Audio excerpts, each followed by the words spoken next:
कहते हैं कि आप काम भी करवाना चाहते हैं और कटौती भी पेश करते हैं। तो हमने अक्सर सदन में कहा है कि हुकूमत की हैसियत सरकार की खूबसूरत दुल्हन की तरह होती है और अपोजिशन के लोग आईना की तरह। क्या होगा सर, सिंदूर का श्रृंगार बिगड़ जाएगा और मांग का निखार बिगड़ जाएगा। इसलिए सरकार को संवरने के लिए हम आईना दिखा रहे हैं। बजट मैनेजमेंट जो इनका फाइनेंशियल मैनेजमेंट है वो कहीं से दुरुस्त नहीं है, उसमें काफी कमी है। जनता की गाड़ी कमाई के पैसे हैं, हमें बिहार बनाना है, लेकिन इस सरकार ने बिहार नहीं बनाया। इस सरकार ने पुनः अपनी सरकार बनाई के खातिर इन्होंने गलत तरीके से पैसे का बंदर बाट कर दिया। बाजार में हमारे सर मंदिर और मस्जिद है, उसके दरमियान में सर देह व्यापार का काम चल रहा है। सर क्या कराना चाहिए सरकार? महिला को पढ़ाएंगे, महिला सड़क पर नहीं चल पा रही है सर। इसलिए इन देह व्यापार मैं ये डिप्टी स्पीकर साहब, मैं शुक्रगुजार हूं कि आपने मुझको थर्ड सप्लीमेंट्री के मौके से बोलने का मौका दिया है। मैं समाज कल्याण पर भी अपनी बातों को रखूंगा, लेकिन दो तीन बातें मैं इशारतन कहना चाहता हूं। माननीय मंत्री आरडब्ल्यूडी नहीं है, वो कहते हैं कि आप काम भी करवाना चाहते हैं और कटौती भी पेश करते हैं। तो हमने अक्सर सदन में कहा है कि हुकूमत की हैसियत सरकार की खूबसूरत दुल्हन की तरह होती है और अपोजिशन के लोग आईना की तरह होते हैं। जो खूबसूरत दुल्हन संवारना चाहती है वो आईना देखती है, उन्हें हमारे परामर्श लेने चाहिए। अगर आईना न देखेगी तो क्या होगा सर, सिंदूर का श्रृंगार बिगड़ जाएगा और मांग का निखार बिगड़ जाएगा।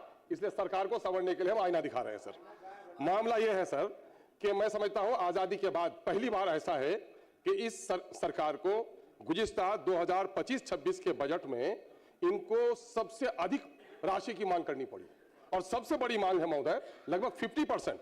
इनका बजट आकार 3,17,000 करोड़ का था और अगर इनके अनुपूरक बजट पहले को देखा 54,000 करोड़, दूसरा सप्लीमेंट्री इनका है सेकंड सप्लीमेंट्री 91,000 करोड़ का और तीसरा अभी मांग रहे हैं 12,165 करोड़, यानी 1,58,000 करोड़ इनका सप्लीमेंट्री बजट है सर। तो बजट में बनाने में सर 10-20% का आगे पीछे हो सकता है। इसके माने ये है कि इनका बजट मैनेजमेंट जो इनका फाइनेंशियल मैनेजमेंट है वो कहीं से दुरुस्त नहीं है, उसमें काफी कमी है। महोदय 2 लाख करोड़ के बजट में राज्य चल रहा है, हर एक व्यक्ति 30,000 रुपए के कर्ज में आज के दिन में है। 94 लाख परिवार जिसकी आमदनी माननीय मुख्यमंत्री जी की ईमानदाराना कोशिश के नतीजे में जो जात पर आधारित गणना हुई, 94 लाख फैमिली सर वो 6,000 की आमदनी उसकी है सर। यानी एक फैमिली में 4.3 आदमी अगर हो जाए तो इसकी आमदनी 1,400 रुपए महीना है सर। लगभग 4.5 करोड़ बिहारी 1,400 रुपए महीने पे जी रहा है सर, फिर भी पीठ थपथपा रहे हैं। ईमानदारी की बात करते हैं तो पूरे देश में सबसे ज्यादा करप्शन यहां पर है। ज्ञान की बात करते हैं तो ज्ञान को दफना दिया गया। पटना यूनिवर्सिटी को जो सेंट्रल यूनिवर्सिटी के बराबर थी वो चरागा बन गई है सर। आप कहते हैं अभी जो एक रिपोर्ट आई है एनआईआरएफ की सर, इंजीनियरिंग कॉलेज हमारा एक भी देश के मानक में 100 कॉलेज के इसमें अंदर में नहीं है और उसके मानक में कमी होने के नतीजे में विदेश में नौकरी पाने और मास्टर की डिग्री देने में उनको दिक्कत हो रही है सर।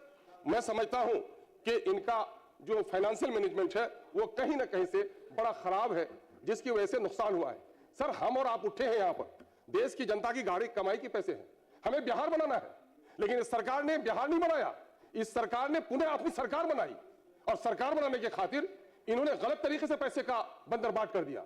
मैं ये नहीं कहूंगा कि गरीबों को सब्सिडी न दीजिए, लेकिन मैं कहता हूं आपने 10,000 रुपया दिया गरीब फैमिली को और मैं दावे के साथ कहता हूं मेरा रौटा बैसा में आज के दिन में पुल नहीं होने के नतीजे में महीने में उनको 2,000-2,500 रुपए सिर्फ नाव पर पार होने का देना पड़ रहा है। 12 महीने में 25,000 रुपए उसको देना पड़ रहे हैं और 10,000 रुपए देकर पीठ थपथपा रहे हैं। महोदय ये कर क्या रहे हैं? आपने दिया गरीबों को, बिजली दी आपने फ्री, मैं बिजली देने फ्री मना नहीं करता हूं, लेकिन उनके बच्चों को तालीम नहीं। आज हमारा सीमांचल में और पूरे राज्य में, जैसा कि कहा भी हमारे भाजपा के एक साथी ने भी, कि उनके गांव में हर एक परिवार में कैंसर की बीमारी है और कैंसर की बीमारी को आप राज्य आपदा या राष्ट्रीय आपदा मानिए और उसका मुफ्त इलाज कराइए। चलिए सर, हमारे फ्लैट्स में सर, सीमांचल के सभी विधायक के फ्लैट में सर अगर 20 पेशेंट है सर तो उसमें 10 हमारा कैंसर का पेशेंट है सर। तो ये हालात हमारे हैं सर, वक्त हमारे पास नहीं है सर, मैं क्या आईना दिखाऊं। मामला यह है सर, ये समाज कल्याण का बजट सर। हमारे यहाँ रोहटा में, अमोर में 200 आंगनबाड़ी है सर और 200 आंगनबाड़ी, 310 आंगनबाड़ी है और 200 में भवन नहीं है। और वही रोहटा में 210 आंगनबाड़ी है, 120 में भवन नहीं है।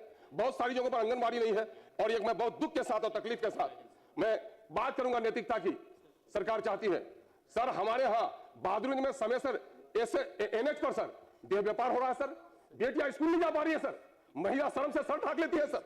रोहटा बाजार में हमारे सर मंदिर और मस्जिद है, उसके दरमियान में सर देह व्यापार का काम चल रहा है सर। क्या कराना चाहिए सरकार? महिला को पढ़ाएंगे, महिला सड़क पर नहीं चल पा रही है सर। इसलिए इन देह व्यापारों पर रोक लगाया जाए सर। 2-3 बातें अपनी बात कहूंगा सर। आज बजट का इधर उधर मिसमैनेजमेंट के नतीजे में सर एक बात सर, खादी और रसीदी का पुल का काम हमारा रुका हुआ है सर। कोच का परसरा सड़क 2017 से बंद पड़ा है सर। इलेक्शन बाइकआउट हुआ था सर। बकरा ब्रिज का काम रुका हुआ सर। सिमलबाड़ी ब्रिज रुका हुआ सर। अब मजकूरी में बाबुल टोला का पुल सर अप्रोच नहीं होने की वजह से कोचा नंबर में सर जरा करा दिया जाए सर। बहुत बहुत शुक्रिया सर। माननीय